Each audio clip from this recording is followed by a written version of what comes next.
Laser Vision bringing you this hour of the show. Dr. Mark, Dr. Jennifer, and that whole staff. What a cutting edge, incredible place, helping people with the miracle. Even when I did it 7 years ago, and the technology, I believe maybe the technology that they used on me those years ago might even be out of date by now. I know they've got some more, much more even high tech stuff, and my surgery was perfect. I didn't need any better technology than that, but they've improved everything they're doing at Michelson Laser Vision over the last few years. And you can leave it to the practice that brought the whole first laser to the state of Alabama to be on the cutting edge and have that for you. So don't be hesitant like I was. Go at least find out if you're eligible. If you're in glasses or contacts, you'll be so relieved not have to live that way. And you're dealing with the best of the best in the business with the latest technology, the Contour system. Some of you may have been turned away in the past because of maybe previous surgeries or scar tissue or other problems that couldn't be corrected. Everything's changed with this new technology. They may be able to finally help you at Michelson if you've been turned away elsewhere. It's Michelson Laser Vision. They're downtown UAB Highlands, MichelsonLaserVision.com. All right, we got other things in the news other than map wars, and I do have a few new things on that to noodle through with you. We'll go ahead and start throwing the phone lines open, 545-9950. James Comey turned himself in today. He's facing yet another set of charges. Arrogantly, he flippantly put a statement out last night. The truth is, there's a high probability his attorneys could get this case tossed unless there's a lot more evidence of him. People haven't considered maybe he communicated with somebody about what he did and was caught lying about it. Maybe he had communicated other threats that now become part of this case. It's not just about seashells. Even though it thrills me to no end to think this guy would spend some actual prison time for, telegraphing a threat, being in the position he's in and having a following as he does from some of these lunatic would-be assassins. It's like sending code out there. They do it all the time. And so, yeah, I'm glad he's at least having to go through the rigors of defending his actions. Again, I just got a lot of doubt about this case. It's too much gray area, but my hope against hope is, after all yesterday's coverage in the news conference, is that they've got more than the public knows. And they seem to indicate that yesterday. There was even a question as to whether Governor Bruce Jenner in Michigan, whether she's going to be looked into. She did the same thing. She arranged some letters or blocks behind a TV shot that she did back when Trump was called 45, and it said 8645. I think it's a little different coming from her than the former FBI director who actually did participate in trying to stage a coup against the president, try to frame the president of the United States. A little different coming from her. But the acting attorney general did not demur. He didn't say they were investigating, but he didn't say they weren't. He said all these cases are being looked into. So it'll be fun. All I know is in the middle of the night, I decided we used to give politicians prison names when they go to prison. When they become somebody's girlfriend in prison, we'd always give them prison names. And AJ, I think I came up with the best one for Comey. If he winds up getting sentenced to prison, I know what they're going to call him in jail. I just know. What's that? Shelley.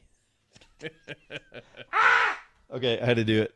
It's a cheap joke, but I had to do it. I wouldn't be a proper host if I didn't do it. Okay, let me make sure I'm clearing out all the other headlines today. And then we got the SCOTUS ruling. We got the Florida map, blah, blah, blah, blah, blah. Oh, let me talk about the AG race for just a minute. I'm trying to let these guys fight it out. I've acknowledged I personally know Jay because of some legal work he did really for our company. It's part of a business legal action we dealt with about 10 years ago that we won. But I really got to know Jay during that time, and he was nothing but a consummate professional. I've always known him as a nice guy. Just used to know him around from other events and things in political circles. So I like Jay. But I'll let you guys make up your minds. I think we got some quality candidates running. But the race has really turned nasty. And this Catherine Robinson, who I don't know, and I intend on having these people on. I guess I need to, unless we move the whole primary, I guess I need to get busy with it. But they've started throwing jabs at each other. And I called out some of the stuff they were doing last week. And I've criticized Jay's commercial. I think he needs to change his ad up. It's superficial stuff. But his crew was attacking the AG's office and Catherine Robinson for going soft on a case where they could have potentially been more aggressive of getting a cop out of prison that was probably unfairly prosecuted. There's a lot of gray area in that case, and I think things were taken out of context with the AG's office.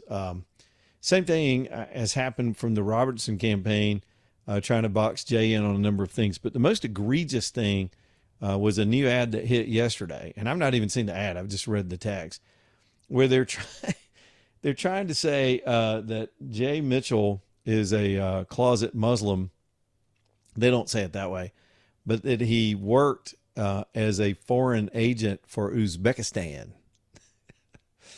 And technically that's true, but they took a legal case at a firm he was working at, and they were actually trying to protect the rights of people against a Muslim dictator in Uzbekistan.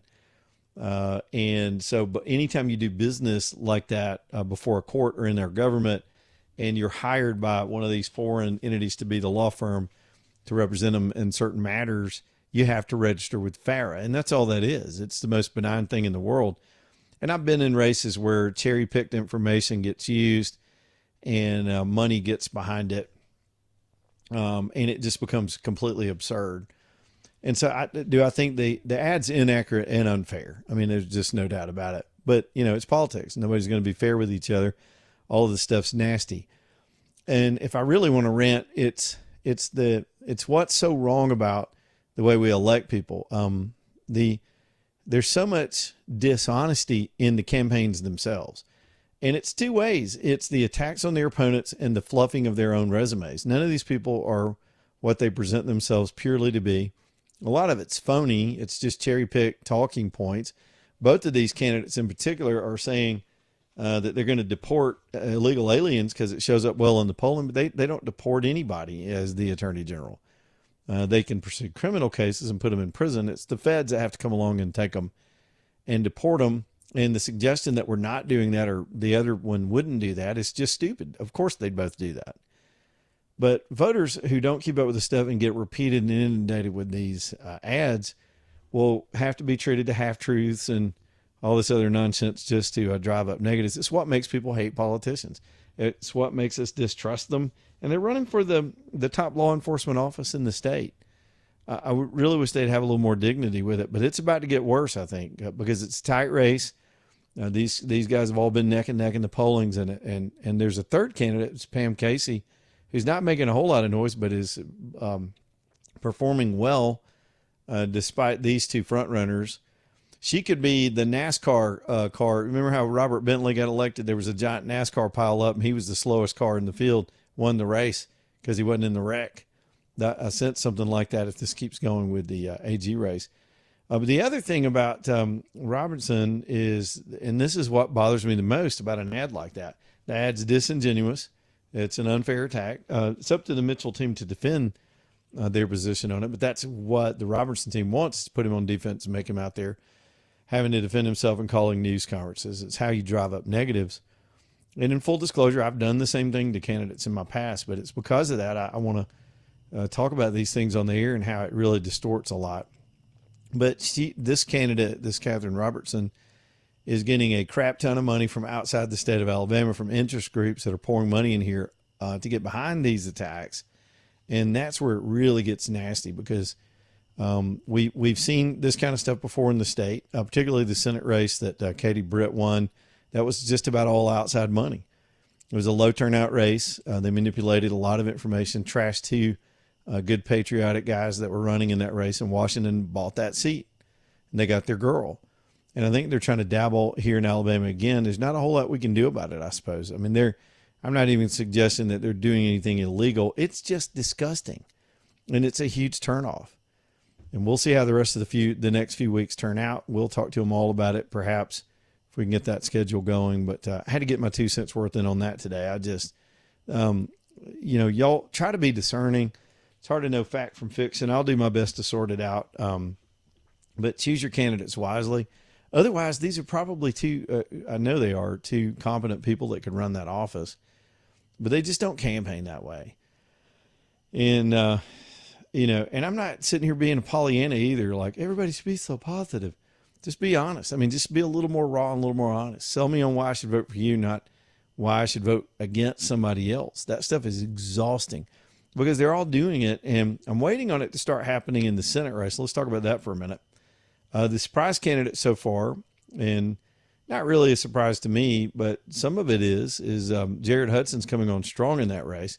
Could wind up being in the among the top two finishers for the Senate, based on recent polling where it's a jump ball and he's able to raise money.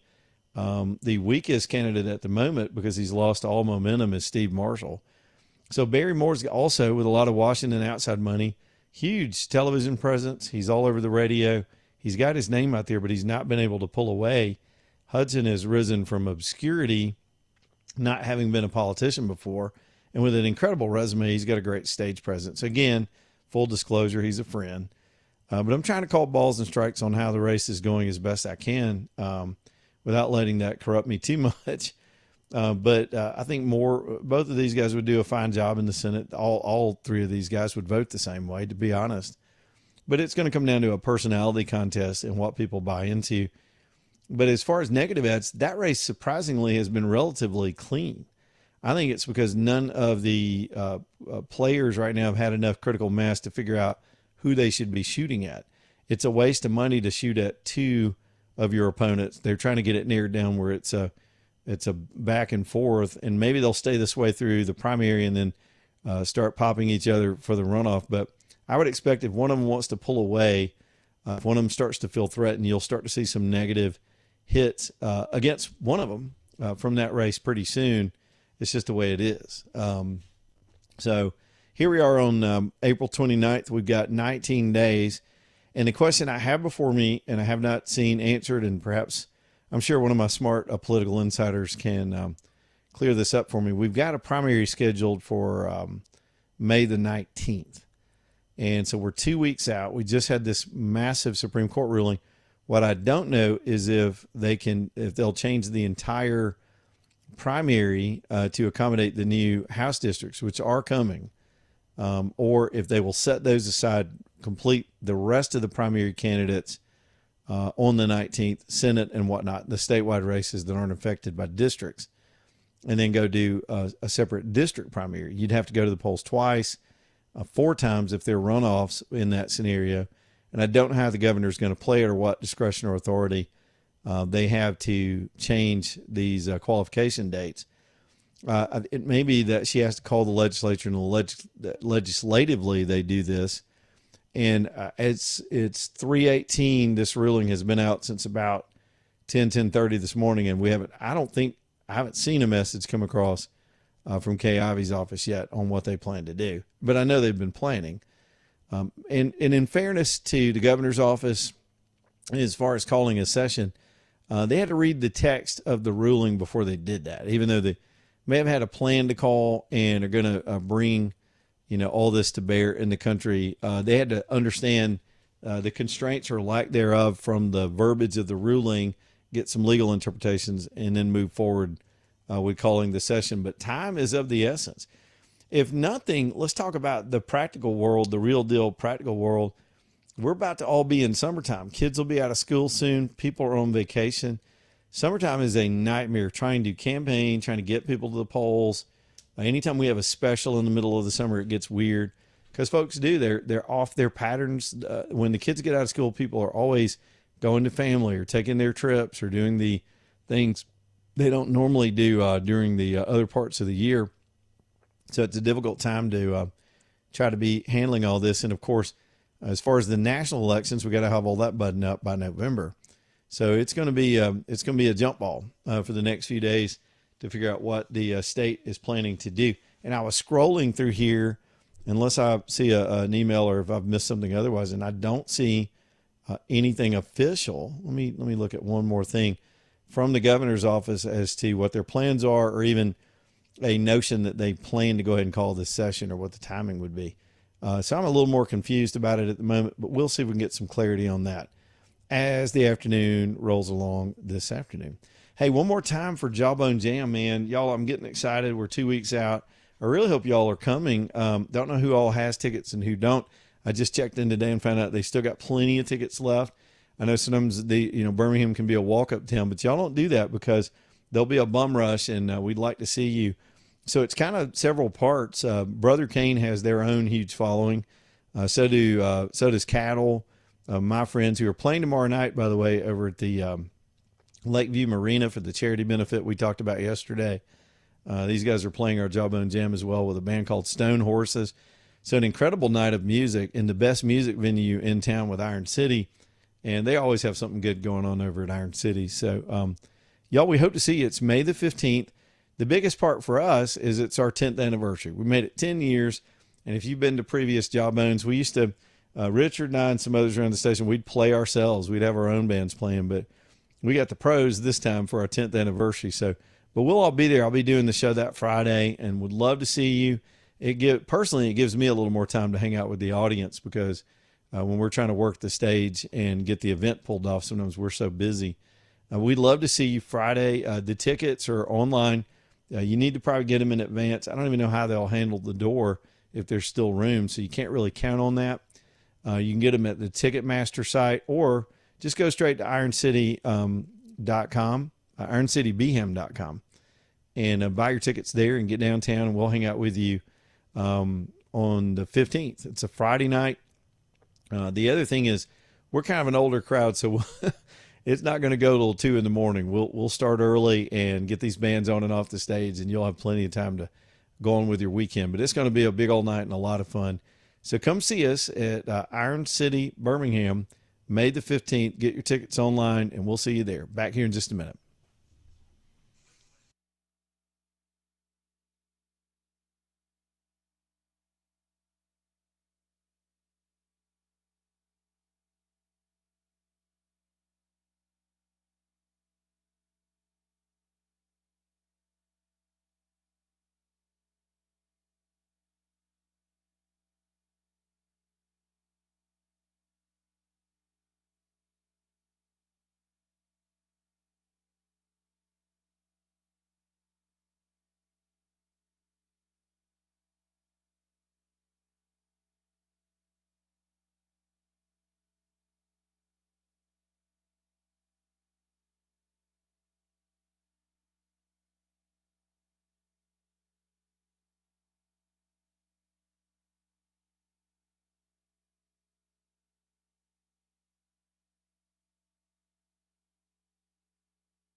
All right, y'all, let's get back at it. Storm Restoration Roofing. How'd your roof do last night? It was a lot of rain. There was a little bit of hail involved. I didn't get any of it at my house, at least none that I was aware of. You never know what's going on up there, especially if you're like me. I don't like heights. I'm not going up there for anything. So I trust Greg Nelson and his company to take care of roof stuff. Even on a newer home, suddenly you can need a roofer if something crazy happens during the spring storm season. Otherwise, some of you have an aging roof and you know it's going to be time at some point. Let me introduce you to Greg Nelson. He owns Storm Restoration Roofing, almost 30 years. I don't want to round him off too much. Greg ain't that old, but he has almost 3 full decades in this business, and I love it. He's got 10 kids, and just about his whole family is involved in the business. That's a lot of pride in doing things right. Your name is riding on it. I love 2 or 3 generation family businesses. That's really what built this country. You got a lot of fake news out there about, oh, this country was built on this and that. No, it was just built on hard work and people willing to work together and family businesses and community. And storm restoration is just like that. So Greg knows all the insurance companies, most of the adjusters personally. So he knows what they'll accept and what they won't and what you've got to do to prep yourself to make a claim. And one piece of advice he always gives me is just don't go and call them first. Call him first and let him help you sort that through. It's not a knock on the insurance companies, but they've got pretty strict protocols. And there are people that do things the wrong way. They'll try to claim something that's illegitimate or get talked into it by a discount roofer somewhere that they want to make a claim that's just kind of sketchy. And next thing you know, you get your insurance dropped. It's true. It happens. So trust the pros at Storm Restoration Roofing. He works via a phone number. I'm delaying a little bit because I'm about to give you that number. You ready? Everybody ready? 205-542-3531. 205-542-3531. Storm Restoration Roofing. That is Greg Nelson. Let him help you out.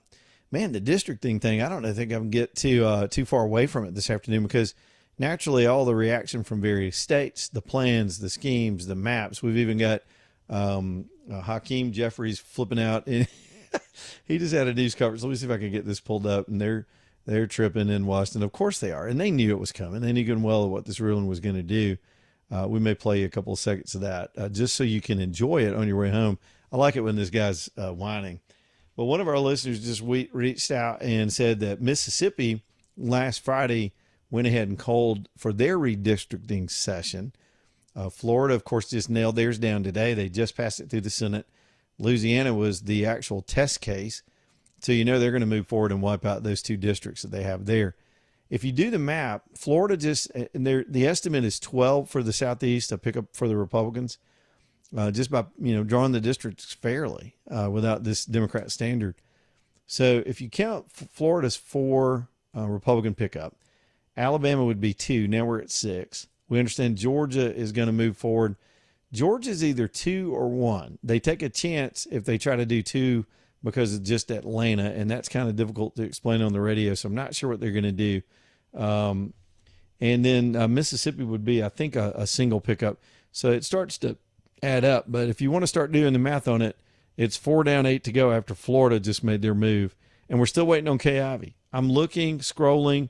I've gone through my emails. I hadn't seen anything out of our governor's office. Florida just did theirs. Mississippi called theirs Friday. Where are we going to be last? We're going to be last. Y'all write that down. We will be the last state to pull this off of the ones that are eligible to make this correction. I'll play Jeffrey's soundbite here in just a little bit and take some phone calls too. 545-9950. Leland Live, Talk 995. Y'all stay tuned.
All right, it's 3:34, Leland Live, Toad in 5. Y'all bring it back in here as we keep going. Almost halfway done with the show already.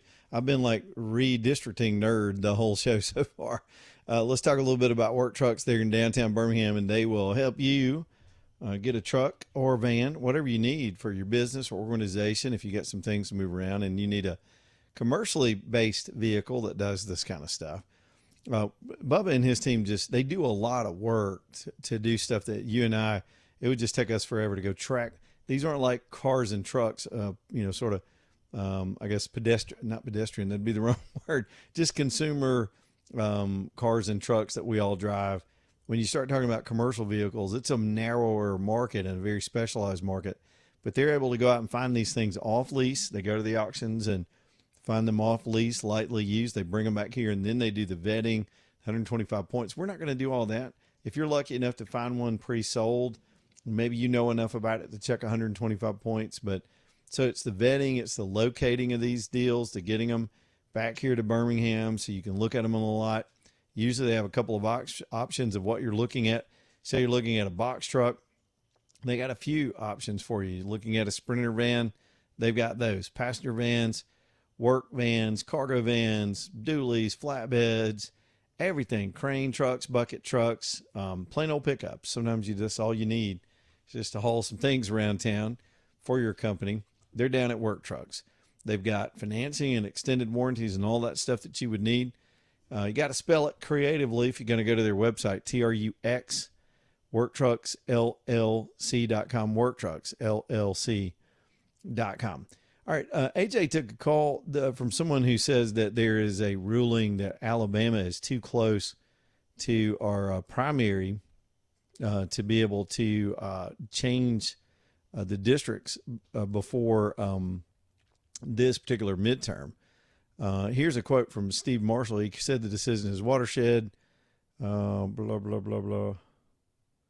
The runoff is May 19th. We'll act as quickly as possible to apply this ruling to redistricting efforts and ensure our maps will reflect the will of the people, not a quota system. If that's the case, whatever they called in for you, AJ, there's no indication from state leaders that have been working on this map for days and planning on when this decision came out to be able to act accordingly. That could be, though. There could be some deadline restrictions because of previous cases. And if I were on the left and I wanted to slow this train down, that's the first thing I'd do. Just like the Republicans in Virginia are making a challenge based on process. The argument over the fairness of race-based districts is over. Supreme Court drove a stake through the heart of that thing. By the way, Clarence Thomas, typical for him in his clarity, he wrote his own opinion, and he has been an advocate for changing this for decades. And he put his own opinion with some very sharp words about what a folly this has been to use a standard that was not a proper standard in conjunction with this stuff. I'll read you a little bit of his quote here in just a minute. But to dig a little further into it, in Virginia, the Republicans are challenging process. They're saying they didn't go through the right procedure to turn the district map there in Virginia into a gerrymandered map and in a public referendum.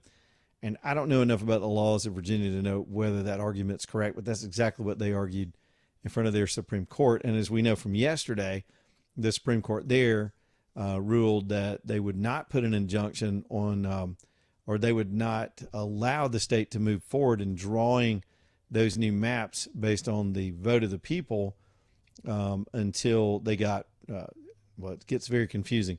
The Democrats want to move forward with the maps. The Supreme Court said no, the lower court ruling would prevent them from do that, but they haven't given final judgment over what the voters and their process was in Virginia. Now, I will maintain to you that I believe, particularly because Obama got involved in Virginia, and granted, he never went away. He lives in the area, and he's trying to run sort of a shadow presidency. And he popped out of a squirrel hole wherever he hides when he's not running around doing surreptitious stuff, and put his name behind the effort. It barely got across the goal line. A lot of people believe there are a lot of anomalies on how the vote went down, but that's all academic at this point. But they were rushing, and I think the panic was because they knew the Supreme Court ruling. They deduced, just like a lot of the conservatives, some of these legislators, these states that have already called for redistricting in their states, they've already, and by the way, we're not with, they'd have to hurry, but the election here in Alabama, we're beyond the 2 weeks out from the election. The ruling came prior to that, and the election is, let me count the days. It's 2 weeks and several days prior to the election, but we're close to any kind of line that would be defined that way. And I'll have to do some more research on what's going on here in Alabama and get more quotes out of the AG's office and their interpretation of it. Look, this is what I can guarantee you. Again, having toiled in these vineyards before when I was a younger person, everything's challenged in court. The left is particularly litigious. They've got reams of lawyers, just files of that they can go through and pull lawyers out that will immediately try to get injunctions and come at this in a different way. And just as I was explaining about Virginia, again, Virginia took place before this ruling, and it wasn't about just the race-based districts. They were just trying to shove stuff in. The Republicans argued process. The Democrats will try to do that here in Alabama. They'll argue deadlines. It's too late. I mentioned the complication. There are a lot of complications to doing it now. There'd be the complication of the probate judges who are responsible for the ballots in their particular counties having to pause printing and reprint the ballots. Some of them have already started that business. Then there is just for the primary now. Remember, we got a primary and a runoff, and then there's the general. So the argument would be because it's a primary, that's a little different. Let me explain that. Parties can nominate who represents them any way they want to. Okay, in the old days they'd have a state convention and decide who they wanted to put up in each of these districts. And so it was actual party insiders in a big old room. They'd do a straw poll or something, put forward their nominees and put them on the ballot. Over time, Alabama fell into this sort of thing of the state paying for a public election where regular voters can step up and vote for either party and help decide the nominee toward getting toward November.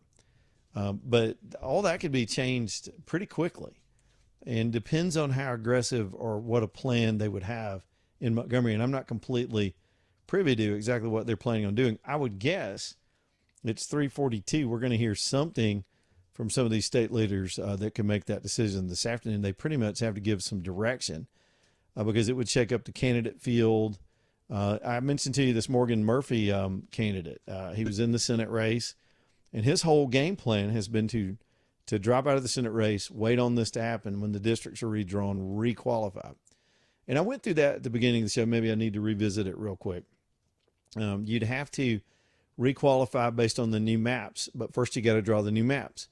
Then you'd have to requalify, and then you'd have to punt the primary a little bit later. It could be that we do a separate primary for this issue. But then there are other districts that are drawn in the state that could be subject to this too. So I'm telling you, I don't have the answers. I just know I see all the problems and complications with the speed with which they need to move. I do know that some state officials on the Republican side, particularly some of the House and Senate leaders, have been already meeting and anticipating this, but they can't call the session themselves. It's up for Kay Ivey's office to decide to call them in there and try to make this move. So Tennessee is eligible to do it because you've got the Senator Marsha Blackburn trying to get Tennessee going. As I mentioned, Mississippi called for their session on Friday. I don't know that they knew what day the ruling was going to come out, but they did do that on Friday, and somehow I missed that. And man, we'll see. Here's another, for example, Mo Brooks. Let's see. Here's a story. Does Mo Brooks still have a site called GoMo? Friendsofmobrooks.com. He called for a special session. He said today, let me just see what Brooks says about it, because he would know. And he could be interested in running for that seat again because it will change. The 5th district will change as well. You could potentially have 2 incumbents up there. One incumbent and one previous congressperson. Now, the case is called Calais. It's Louisiana versus Calais. He said the control of the House of Representatives is at stake. Since the 1980s, Alabama legislature forced federal courts, blah, blah, blah. He goes through all the history of it. He said, per the Supreme Court decision, Alabama's use of gerrymandering at minimum is suspect and worse, forbidden. In addition, I call on the legislature in that special session to remove all racial information from the database. And that'd be one way to solve it. You just wipe out all that demographic data and just draw based on sheer population centers. So he has thrust his name in here and called for his letter ends with so Kay Ivey, get to it. America's future is at stake. I'm trying to see what time he put this out. He put this out today too. So the cavalcade of state leaders is starting to build with more and more people jumping out. And let's see how this plays out, because we got other cases. Listen, if I'm a Democrat lawyer in the state, I'm already working on my briefs to stop all this. But let's see what they say. Here's Kay Ivey. Blah, blah, blah. Yeah, I don't see anything coming from their office officially yet for any kind of clarity on it. So live news environment, man. I love this kind of stuff. Even though it's complicated and a little bit dorky, and I hope I'm not drawing y'all out too much, but I sort of get into this stuff because it's a little legalistic, but ultimately it affects a lot of things all over the country. Let's talk about Allen and Company real quick. Allen, of course, is Alan Thompson, and what a great guy and a great family that he has with him. As we get toward a couple of little gift-giving occasions, maybe you want to do something for Mama this year, for Mother's Day, which is right around the corner, and, of course, graduation season. Man, it's always nice to commemorate that graduate with something that they will keep forever. You might even be able to design something. It's probably not too far away to be able to get that done, particularly the laser etching. You could get something done with the date on it or something specific with the school colors maybe. Allen can design anything you desire. They've got a lot of gifts ready to go in Allen and Company as well. So y'all check them out. Allen and Company, they're in Vestavia right there on Highway 31 for your repairs, your cleanings, your resizings, your upgrades, and of course, custom work. If you want to design from scratch an engagement setting, whether you want it fancy or simple, Allen can do that for you too. It's Allen and Company in Vestavia. Y'all stay tuned. Back in just a minute.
All right, y'all. 351 Leland Live Talking at 5. Crocker Moving Services bringing you the show this hour. Eric and his whole team.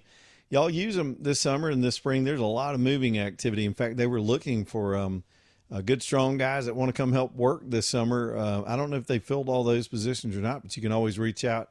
If you know, especially if you know a kid's going to be on the couch all summer, kick them in the butt and get them down to Crocker. They'll be working for a world-class operation, and Eric's just a great guy.